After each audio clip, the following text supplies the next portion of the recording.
Yang pertama adalah metode grid.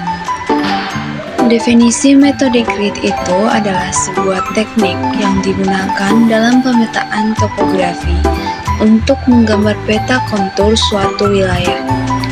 Dalam metode ini, wilayah yang akan dipetakan dibagi menjadi grid yang terdiri dari kotak-kotak kecil dengan ukuran yang tetap. Setiap titik grid diberi tanda dengan patok. Elevasi titik-titik grid kemudian diukur, dan hasilnya digunakan untuk menggambar garis-garis kontur pada peta.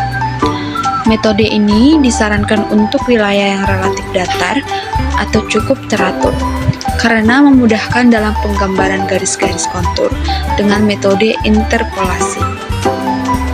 Dalam seni, metode grid disebut juga dengan melukis atau perspektif, di mana objek gambar dibagi menjadi kotak-kotak kecil dan kemudian disalin ke kertas lain. Yang kedua itu metode balok. Metode balok adalah sebuah strategi yang digunakan untuk menghitung luas wilayah pada peta. Metode ini mirip dengan sistem grid, tetapi berbeda dalam cara pembuatan kotak. Pada metode balok, kotak-kotak yang dibuat tidak berukuran sama, melainkan berbentuk persegi panjang atau balok dengan ukuran dan luas yang berbeda-beda. Prinsip dari metode ini adalah dengan membagi peta menjadi beberapa balok yang berjajar dari atas ke bawah. Dan yang terakhir itu adalah metode benang. Metode benang pada peta merupakan salah satu teknik pengukuran yang digunakan dalam pemetaan.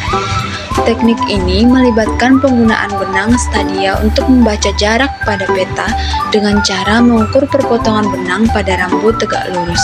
Hal ini memungkinkan jarak miring untuk direduksi menjadi jarak horizontal dan jarak vertikal. Adapun alat dan bahan yang digunakan untuk melakukan case method peta dengan metode bujur menghitung peta dengan berbagai metode adalah: yang pertama, peta pemandu atau peta dasar satu lembar. Kedua, pensil. Yang ketiga, siapkan penghapus. Yang keempat, siapkan penggaris. Yang kelima, pulpen. Yang keenam, siapkan benang. Yang ketujuh, gunting. Yang kedelapan, plastik kaca. Dan yang terakhir itu, siapkan air. Nah, selanjutnya itu kita perlu tahu langkah-langkah untuk menghitung luas peta menggunakan metode grid. Yang pertama, siapkan peta dasar, kertas milimeter, dan senter HP. Letakkan peta dasar di atas kertas milimeter, kemudian letakkan senter di bawah kertas milimeter, dan lakukan penciplakan. Setelah berhasil diciplak, buat nomor pada setiap kotak pada kertas milimeter yang terisi 50% atau lebih oleh peta. Setelah mendapat jumlah kotak yang terisi 50% atau lebih oleh peta, kalikan jumlah kotak tersebut dengan skala dikali skala. Angka yang didapat dari hasil perkalian tersebut itulah luas peta yang dicari. Yang kedua, langkah menghitung luas peta menggunakan metode balok. Kita bisa siapkan peta dasar, kertas milimeter, dan juga senter HP. Lalu, letakkan peta dasar di atas kertas milimeter. Kemudian, letakkan senter HP di bawah kertas milimeter dan lakukan penciplakan.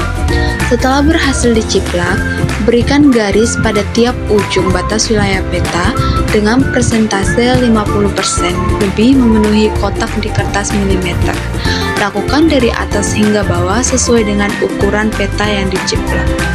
Hitung panjang dari setiap garis yang sudah dibuat tadi dengan menggunakan penggaris. Selanjutnya, angka dari setiap garis balok yang didapat, kemudian ditambahkan semuanya. Lalu dikalikan dengan ukuran tiap satu kotak kertas milimeter yang digunakan, yaitu 1 cm. Selanjutnya, hasil dari perkalian tadi dikalikan lagi dengan skala peta yang dikuadratkan. Jadi, hasil dari perhitungan di atas maka didapatkan ukuran luas peta. Langkah yang terakhir yaitu langkah-langkah untuk menghitung panjang garis keliling wilayah, panjang garis jalan, panjang garis sungai. Siapkan garis yang akan dihitung atau tentukan garis yang akan dihitung. Letakkan plastik kaca di atas peta dasar, lalu beri penjepit supaya tidak bergeser. Plastik kaca berguna untuk melindungi peta dasar dari air. Lalu basahi benang dengan air supaya mempermudah untuk mengikuti alur setiap lengkungan pada panjang garis yang akan diukur. Letakkan benang yang basah di atas peta dasar yang sudah dilapisi plastik kaca. Lalu, bentuk mengikuti alur setiap lengkungan pada panjang garis hingga mempertemukan antara benang awal dengan benang akhir. Untuk mempermudah, gunakan selotip. Saat sudah berhasil membentuk benang sedikit demi sedikit, hal ini berguna supaya benang yang sudah berhasil dibentuk tidak bergeser. Setelah berhasil membentuk benang mengikuti alur setiap lengkungan pada panjang garis hingga mempertemukan antara awal benang dengan akhir benang. Letakkan benang penggaris untuk mengetahui panjang benang. Setelah mengetahui panjang benang, kalikan panjang benang tersebut dengan skala peta untuk mengetahui panjang garis yang sesungguhnya.